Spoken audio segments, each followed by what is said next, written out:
तुगलकी कीड़ा असल में दिल्ली की गद्दी में है। चाहे केजरीवाल दिल्ली की गद्दी पर आकर बैठे या कोई और, ये तुगलकी कीड़ा उसमें घुस जाता है और फिर सत्ताधीश एक जैसे ही तुगलकी फरमान जारी करने लगते हैं। पुराने दौर में केजरीवाल की सरकार एक ऑड इवन पॉलिसी लेकर आई थी। इसमें एक दिन केवल ऑड नंबर वाली गाड़ियां सड़क पर होती और फिर दूसरे दिन केवल इवन नंबर वाली गाड़ियां सड़क पर हो सकती थीं। इससे प्रदूषण कैसे नियंत्रित हो पाता ये तो पता नहीं। कुछ लोगों को लग सकता है कि सड़क पर गाड़ियां कम होंगी तो प्रदूषण भी कम होगा, है ना?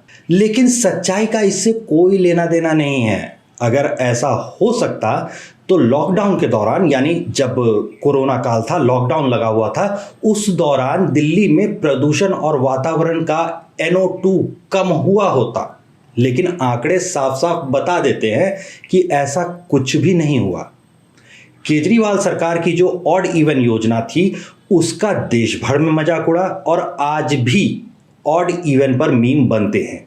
लेकिन केजरीवाल की सरकार जाने के बाद जब भाजपा आई तो भी नीतियां कोई बदली नहीं।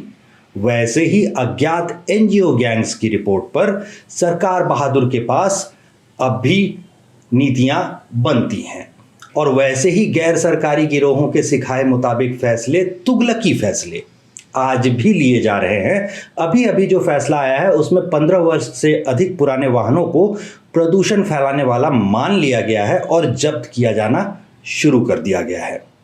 जाहिर सी बात है कि ऐसा ज्यादा से ज्यादा गाड़ियां बेचने के चक्कर में ऑटो लॉबी की गोद में बैठे लोगों ने करवाया होगा। प्रदूषण का कोई उचित समाधान ढूंढने में असफल होने पर 10 वर्ष से अधिक पुराने डीजल और 15 वर्ष से अधिक पुराने पेट्रोल वाहनों को प्रतिबंधित किया जा रहा है। इसके पीछे कोई तर्क नहीं है। कंस्ट्रक्शन डस्ट और पराली वो दो बड़े कारण हैं जिनकी वजह से दिल्ली में सर्दियों में प्रदूषण दिखता है।